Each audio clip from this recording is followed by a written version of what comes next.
There is a thought process out there regarding BYU and how some perceive they should approach the Big 12 Conference Tournament. I wholeheartedly disagree with it. Why? Let's talk about it.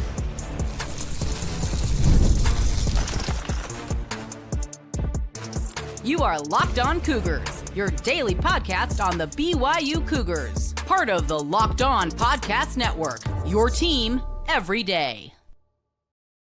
What's up, everybody? I'm Jake Hatch, your host here on Locked On Cougars, resident BYU insider. Thank you for making Locked On Cougars your first listen of the day. And as always, thank you to all of you who are everydayers with us right here on your original daily podcast focused on the BYU Cougars. Today's show is brought to you by our friends over at TurboTax. Ready for stress-free taxes and the most money back guaranteed, my friends? Head over to turbotax.com today to get matched up with your expert. All right, coming up on today's show, we're going to talk a little bit about BYU and the Big 12 tournament as they get started tomorrow in Kansas City. We'll also talk about Kalani Sitake. He did something that's a very rare thing that BYU coaches do. And we'll also talk about another recruit for BYU in the 2026 recruiting class that apparently could be right up BYU's alley, and we'll explain more here in just a little bit. Without further ado, let's talk BYU basketball. Now, some out there, including our good friend Drake Toll, have argued that BYU and other top-seeded teams in the Big 12 Conference Tournament should essentially just flame out and essentially just say, hey, we're one and done, we're none and done. We're just not going to put our best foot forward in the Big 12 Conference Tournament because, simply put, they want to reserve their energy and obviously their focus for the NCAA Tournament. I can understand why that argument exists out there. There have been coaches famously across many, many years who have been adamantly opposed to postseason conference tournaments and the like because they just don't see the value in them. I understand why that thought process is out there, but regarding BYU in this individual circumstance, I'm talking about this very conference tournament for BYU, I wholeheartedly disagree with it because I believe that BYU needs to push all in on this Big 12 Conference Tournament and show what they're capable of. This is a team, might I remind you, is coming on an 8-game win streak. I don't think they're very keen on just rolling over and playing dead and allowing either Iowa State or Cincinnati. That matchup will come today to determine who BYU will face tomorrow. I don't think BYU is too keen on saying, hey, you know what? Just take the quarterfinal win and go to the semifinals. This is a BYU team that very well could find themselves knocked out in the semifinals, even if they play one of their best games of the season. Houston, who they figured to match up with, is just that good. That is the simple fact of the matter here. The other side of it that I look at for BYU is why they wouldn't want to just mail it in here in the Big 12 Conference Tournament is because I fully expect BYU to tighten the rotation going into the NCAA tournament. Kevin Young has been adamant that his 11 guys that he's been capable of playing. Now, Cannon Catchings has been benched due to injury for the last couple of games, and it's TBD on his timeline. They continue to say he's day-to-day. There's a return-to-play protocol he's following. I would fully expect if Cannon Catchings is available in the Big 12 Conference tournament, he will likely see the floor. If not, well, you don't worry about that and you move forward from there. But I expect BYU will tighten the rotation to probably 7 or 8 guys going into the NCAA tournament. And now in the Big 12 Conference tournament, it's essentially a tryout. Which guys fit best in what combinations for Kevin Young to narrow things down to play that tighter rotation come the postseason. The nice part about this roster, by and large, is every guy seems to have bought into their respective roles for Kevin Young. We're talking everybody from a guy like a Jaeger Demon, who is one of the bona fide stars, Richie Saunders, obviously a first-team All-Big 12 honoree. They're the guys you absolutely need on the court as much as possible come the postseason, but all the way down to role players like a Trey Stewart or Mihailo Boskovic. They understand what they're capable of doing. They understand what their role is with the BYU basketball program, and they've embraced that. And I think that all of them understand the thought process that I'm guessing that Kevin Young will go with regards to tightening this rotation. And that's why I think BYU, go for it. Play your hearts out. Go out there, win a quarterfinal matchup, push your win streak to 9 games, and then see what happens in the semifinal. If you run into that buzzsaw that is the Houston Cougars and you get beat for a second time this season by Kelvin Sampson's squad, so be it. But I don't agree in this circumstance of BYU resting. Now, if BYU are nursing major injuries, I look at a program like Iowa State, who's got major injury concerns to their star players.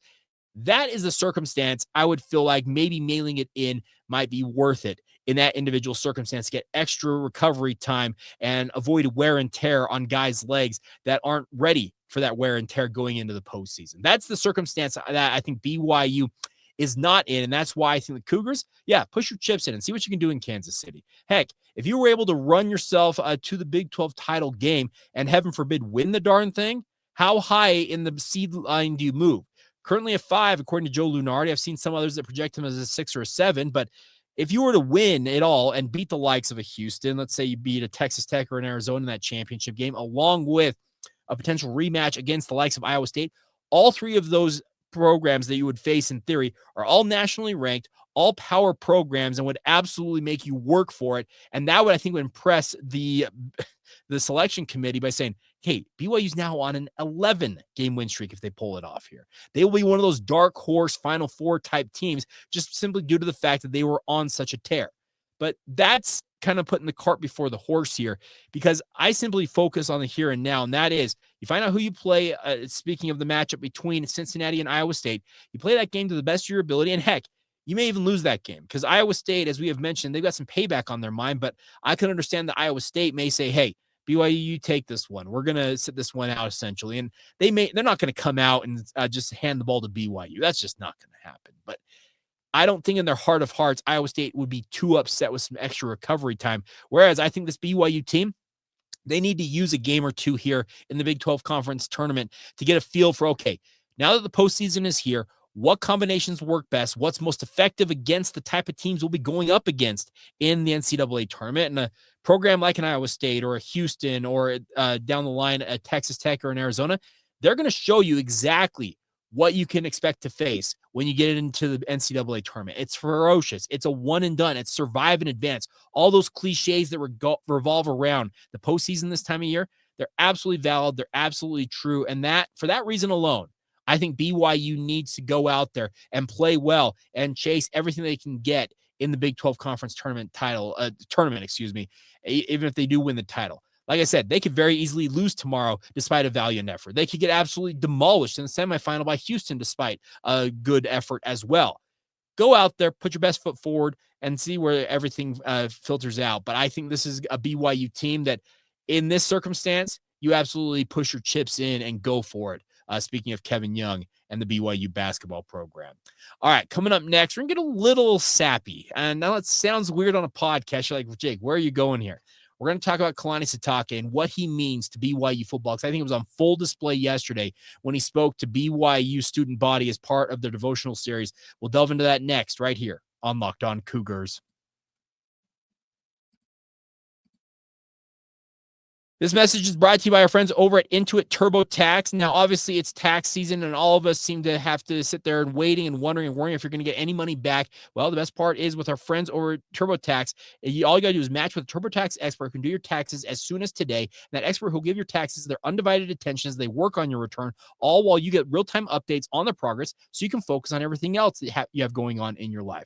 An expert who will find every deduction possible, file every form, every investment, everything with 100% accuracy, all so you can get the most money back guaranteed. Now, this is taxes, no waiting, no wondering, no worries at all. Get an expert today on TurboTax.com. Only available TurboTax Live full service real-time updates, only available in the iOS mobile app. See guarantee details at TurboTax.com/guarantees. But once again, get matched with your expert today at TurboTax.com.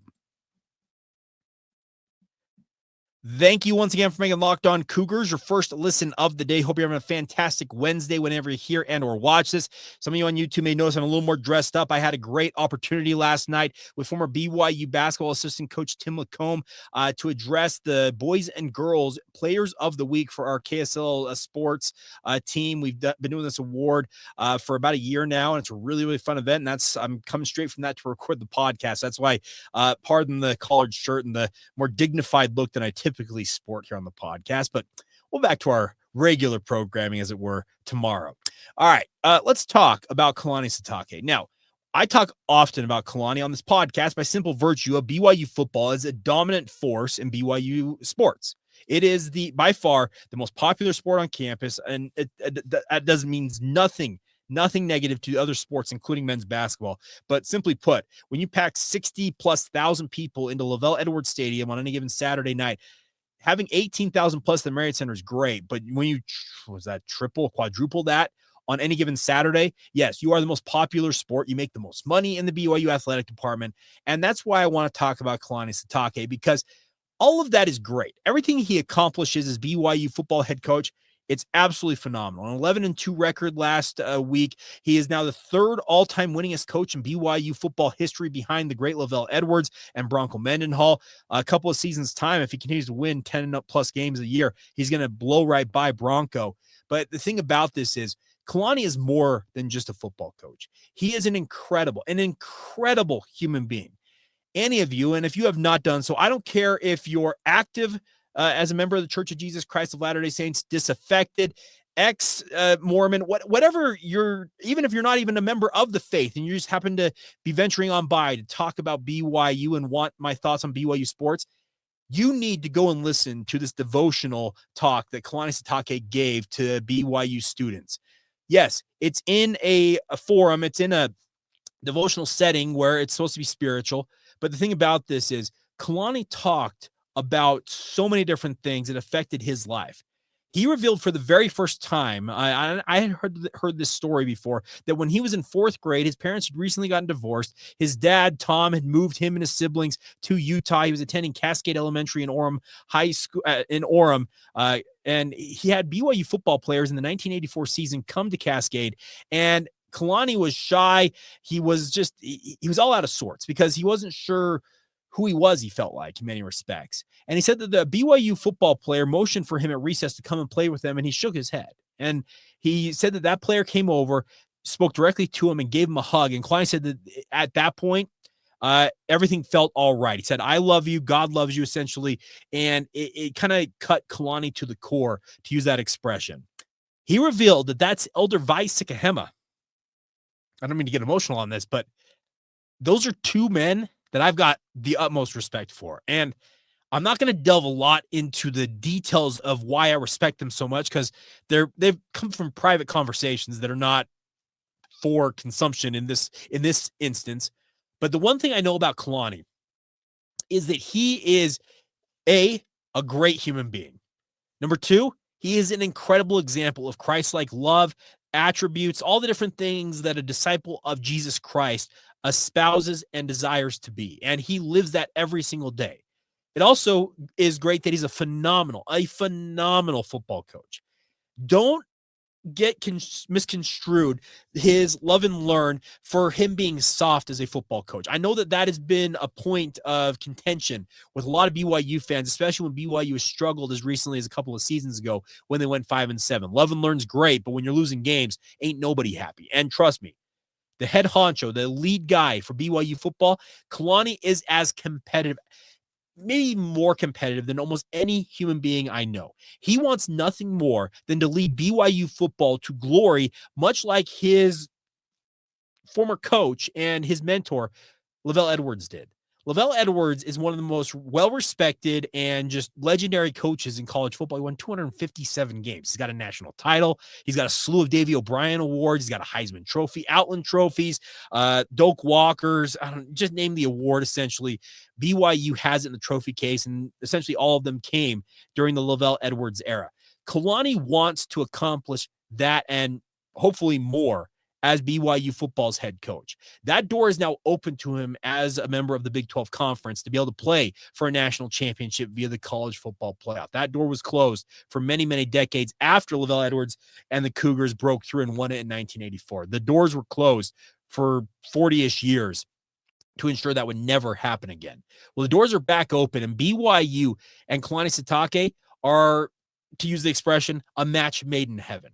Kalani loves Brigham Young University. He is a walking epitome of what BYU can be for people. He grew up a BYU fan, as he talked about. Elder Sikahema Vi, who was a player at BYU at the time, came over and befriended him, and he said that meant everything to him in that circumstance. In this talk, he also talked about how people are going to go through hard times. And trust me, Kalani's gone through some hard times. He went 4-9 his second year as BYU's head coach, the worst season in 50 plus years. Yeah, there were strong calls for him. He's not fit for this job. He responded with some absolutely incredible seasons. He's gone over 10 wins 3 times in the last 5 years. And one of those seasons they didn't do it. It was another losing record. Yeah, he has 2 losing records on his head coaching docket. When his, like I said, his predecessor, one of the legends of the game, Lavelle, only had, he only had 1 losing season. I think maybe was it 6? Regardless, that's beside the point. The thing about it is Kalani Sitake is the living embodiment of what BYU is all about. He's a BYU fan. He was lucky enough to play for Lavelle Edwards and have a pretty dang good career in the latter stages of Lavelle's tenure at BYU. Then went on to chase professional football. Talked about how the fact that he was excited for his first day of practice with the Cincinnati Bengals, woke up and had nerve damage that essentially ended his career, and it set him off on a decade and a half long coaching career that culminated with him getting his dream job to be BYU football's head coach. I have had conversations both on and off the record with Kalani, and I can say without a doubt that guy, there's no better fit for what BYU football is all about than Kalani Sitake. You can argue with me about his on-field results. You can argue with me about how you think he operates the program. There are some of you out there, I've seen the conversations. Why don't we move Kalani to being athletic director and let Jay Hill take over as BYU football coach? I get all that conversation. Simply put, you will not find a person who is more loyal, more about BYU than Kalani Sitake. He absolutely wants BYU to be what he believes it can be, and he wants to lead them to absolutely incredible heights. Maybe they'll accomplish that this year. Maybe they'll fall flat on their face. But the one thing about I know about Kalani is that he will be the same person today, he'll be the same person tomorrow, and he will be that same person forever. And that is, he is a true friend. He looks out for people who are in need. Like I said, I could pass along so many details about things that don't get talked about. And Kalani's in the public eye a lot, but he does a lot of stuff behind the scenes as well that doesn't get talked about.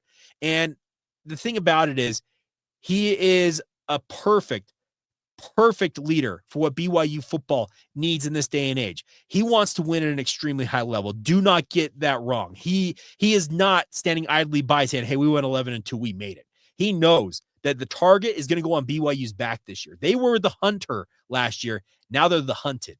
It gets more difficult now to be one of the teams that other teams want to take down. Last year was great. BYU is that underdog that could thrive on the disrespect card. Yeah, there's supposed to be some disrespect being cast their way this year with some of the early season prognostications, but that's not going to slow Kalani down. He is going to drive his guys. He has talked about it in spring camp already. We want our best versus our best to only get better. Iron sharpens iron. And Kalani talking about things of the soul, things of the spirit yesterday showed a different side to him that I think a lot of us maybe lose sight of. He leads modern day gladiators, to use that expression, into the heat of battle when it comes to football. And it's a fraught, it's a tense game. And yes, he is demonstrative on the sideline because he loves what BYU stands for. He espouses what BYU is all about. And he will always make sure that the standards that Brigham Young University holds near and dear will be part and pillars of the BYU football program. So, like I said, we were going to get sappy on this, but I can tell you that I don't think there's a better fit for what BYU football needs right now and going forward than Kalani Sitake. And to hear him talk about tough times, how you get through those. He said, congratulations, you're in it right now with regard everything he talked about yesterday. I don't care what your affiliation with the Church of Jesus Christ of Latter-day Saints is. Go and listen to that talk. It is more about life lessons than anything else, and life lessons that all of us can take to heart and take with us as we move forward in this crazy game that we call life. So thank you for letting me step on the soapbox for a minute. But this is the only time outside of Lavelle Edwards doing this in general conference for the Church of Jesus Christ of Latter-day Saints in 1984 that I recall a BYU coach, especially BYU football coach, stepping to the podium. Bronco Mendenhall never did this. Gary Croton never did this. It's a pretty rare thing to see this happen. And for Kalani to take the bull by the horns, props to him, because he easily could have passed on and said, hey, I got to get ready for football practice over here. No, thank you. But he took it on, and I think he absolutely crushed it out there at the Marriott Center on Tuesday morning. All right, we'll get back to more hard-hitting analysis, as it were, coming up next. Let's talk about a new recruit, not a new recruit, a guy that BYU's been chasing for quite some time. He is committed elsewhere, but he has officially locked in a visit to come out and check out what BYU's got. Why would he fit in with what BYU is trying to build in their football program? We'll delve into that and let you know who Lamarcus Bam Bell is next. Today's show is brought to you by our friends over at Factor. Now, Factor is here for you guys to help you out with your needs when it comes to your I had the wrong overlay set up there. If you're looking to optimize your nutrition, let's get back to the point here. Factor makes eating well easy with chef-prepared, dietitian-approved meals that are fresh, never frozen, and ready to heat and eat in just 2 minutes. Think about that. Makes it as simple as possible, but they're also healthy for you guys. With 40 options across 8 dietary preferences every single week, you can customize your meals to fit your lifestyle, whether it's Calorie Smart, Protein Plus, or Keto, or more. Plus, Factor even offers wholesome smoothies, breakfast, and grab-and-go snacks to help keep you fueled all day long. Obviously, all of us want to eat better. All of us want to be in better shape, but I want you guys to give our friends over at Factor a chance. I'm a guy who's been working on the keto plan for quite some time now, and Factor has been a way to help me out with that as well. So the convenience is unbeatable. No prep, no mess, just great food in mere minutes. So get started with Factor. Go to factormeals.com/lockedoncollege 50 off and use the promo code lockedoncollege 50 off to get 50% off your first box plus free shipping. That's promo code lockedoncollege 50 off at factormeals.com/lockedoncollege 50 off. That's a mouthful. I get it, but you get 50% off your free ship, 50% off your first box plus free shipping on that box. Use that promo code lockedoncollege 50 off and do it with our friends over at Factor. Thank you once again for making Locked On Cougars your first listen of the day. Another plug for you guys to join the Locked On Cougars Insider Group. If you want the inside scoop on what I'm seeing and hearing at BYU football practices, well, join the Locked On Cougars Insider Group, because they come to your phone in a form of a text message mere moments after BYU practice wrapped up. I had notes out to our Locked On Cougars Insider Group, and if you'd like to be a part of it, it's just $5 a month to be a part of the group. But more importantly, you get a 14-day free trial, 2 full weeks before you're charged anything if you want to check it out. Give it a shot. Click the link in the show notes below, whether you're watching and or listening to this, or reach out to us and we'll get you set up with our Locked On Cougars Insider Group. All right. Before we go on today's show, I want to talk about a guy who is locked in an official visit with BYU despite being committed to the Oregon State Beavers. That would be Lamarcus Bell. His nickname is Bam, not Bam Bam, just simply Bam. And he plays for Lake Oswego High School up there in Oregon. As I mentioned, he's been committed to Oregon State for quite some time, but he's recently announced he's going to make an official visit to BYU June 19th through the 22nd. That weekend in June might be the most pivotal weekend of the 2026 recruiting cycle for BYU. They're going to have, we're talking the who's who of their 2026 recruiting class there. Brock Harris is expected to officially visit BYU that weekend, as I understand it. Maybe a Ryder Lyons could be there. That weekend could be pivotal to BYU's hopes when it comes to their 2026 recruiting class. But why is a guy who's committed to Oregon State looking at BYU?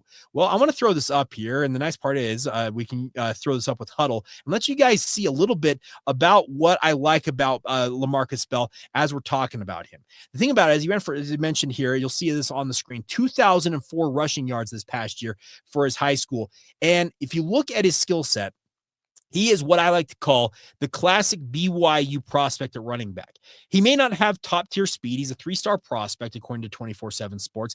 But if you watch him play the game, he is a one-cut downhill runner that BYU has absolutely used to great effect in recent years. Look at guys like Tyler Algier, like Jamal Williams, like Squally Canada. Right now, BYU's got one of them in LJ Martin. They are one cut, get your read, get downhill, and pick up yardage. And while they, may not be that 4.3 sprinter speed, they got a 4.5, and they're an absolute Mack truck / bulldozer coming at the defense. And that's what I love about what Lamarcus Bell could bring to BYU football. Who knows if he's willing to flip from his commitment to the Oregon State Beavers. Oregon State's in his backyard, being from Oregon, but the fact that he's going to visit BYU, he's also scheduled to visit Utah. So it's essentially Oregon State, BYU, or Utah that he's looking at right now. I think BYU would do well to add Bam to their recruiting class. As I said, you look at kind of the archetype or the model that BYU has with their running backs, he fits it to a T. Harvey Unga understands this. He does a great job coaching up BYU's backs. I was at practice yesterday watching guys like LJ Martin. I was watching Sione Moa. I was watching Pokai Haunga. Even guys down the depth chart like a Jovesa Demuni. All of them have a similar style about them, and they understand what they're supposed to do in BYU's offense. And a lot of it is inside zone, outside zone, take one cut, read the blocks, pick a hole, exploit it, and pick up as much yardage as possible. And I know that it sounds way too simplistic, but that's the glory of the zone scheme that BYU operates in, is when you have a running back who can read the defense and read what his offensive line is doing in that split second before they have to hit that hole. It's a thing of beauty when it works out. And that's what I see here from a guy like Lamarcus Bell. I'm watching BYU football practice yesterday, and LJ Martin, Pokai Haunga, and Sione Moa are all three different body types, all three different type of running backs. But the one thing they all have in common is they've been coached up to do exactly what they're supposed to do on every single play. And yeah, it may not work out all the time. There may be a missed block. They maybe have a poor read on one of those given plays. But I can appreciate the fact that BYU knows what they are, knows what they're looking for in recruiting, and goes out there and finds it. As I mentioned, Bam, he looks very much the part. There's actually some highlights here of him coming up on defense as well, and also on special teams. He's a willing contributor, and he has been an absolute force for his high school. I look at Kel Breslin, who just recently enrolled at BYU, coming from Faith Lutheran down there in Nevada as well. Well, watching Kel Breslin, I made the comparison that I saw a lot of Squally Canada in Kel Breslin, where Squally, I think, gets overlooked at how effective he was before he got injured for BYU. And what I loved about Squally is he was a no-nonsense runner. He didn't have top-end speed. He wasn't the biggest back out there, but he was very smart about how he set up his blocks and exploiting them. Kel Breslin, I see that in him as an early enrollee at BYU. Could Lamarcus Bell here be the next in a pretty long line of successful running backs at BYU? TBD, but it's cool to see him officially visiting BYU when he could easily shut it down and said, you know what, I'm a Beaver for life. That easily could have been his mindset. He could have done that. But the fact that he's still talking to BYU, still hearing from BYU's coaches, I would guess that Harvey Unga is leading the charge there. That means that he sees something, or at least he understands something about BYU that may be enticing to him. So we'll see what happens. I'm not ready to say that, hey, watch out, Lamarcus Bell is ready to flip to BYU. I think it's actually far from that right now, because his comments to 24/7 Sports make it very clear that he's still very much locked in with the Beavers. But he's going to come and give BYU the visit. He's going to come in. The old college try sounds trite in this circumstance, but he's going to come and see what BYU is all about. And maybe after that visit, he does have that change of heart and decides that Provo is where he wants to be and wants a little further away from home, coming to the state of Utah to play football. But once again, I'm getting back to the point at hand. Lamarcus Bell fits exactly what BYU looks for in their running backs. And I can appreciate the fact that BYU, understands who they are, and more importantly, they go out there and try and find the talent to match who they are as well. And that's the fun part about this when it comes to tracking BYU recruiting. I know some of you, it can turn you off. You're like, hey, a lot of these guys going on missions, I'm not going to see them for 2 or 3 years. Well, simply put, talent, it's the lifeblood of any football program. And now more so than ever, BYU football needs elite talent in their ranks, because it's only going to get tougher from here for BYU to win football games. And knowing who you are, recruiting to who you are, and having very good football players fit in with that, hey, it's the recipe for some pretty good success. And I think, as we talked about earlier on the podcast, a guy like Kalani Sitake understands that better than anybody, having grown up a BYU guy, playing for BYU, and now coaching BYU. He knows what BYU is all about. He's going to espouse what BYU is all about. And a guy like Lamarcus Bam Bell, he might be what BYU needs in this circumstance. So keep an eye on this. The recruiting never stops, and we'll continue to bring stories to you guys. We hear them about BYU players and the recruits that they're chasing out there. And just it's a way to get to know guys before they enroll in Provo. And like I said, maybe a guy like Bam Bell never ends up in Provo, but you'll be a better, smarter Cougar fan at the water cooler by knowing who these guys are. You can casually toss them out when you're talking BYU football. But as always, thank you for your guys' support of the podcast. Talk about it all the time. We want to be your cheat code to sounding like the coolest and smartest BYU fan that you know. Well, you know, you have this podcast, but I would encourage you, if you don't mind, share it with your family and friends. Let them know what this podcast is all about. It's here for them daily with daily BYU coverage. But as always, once again, I say this all the time, thank you for making Locked On Cougars your first listen of the day. And once again, thank you to all of you who are everydayers with us right here on the Locked On Cougars podcast.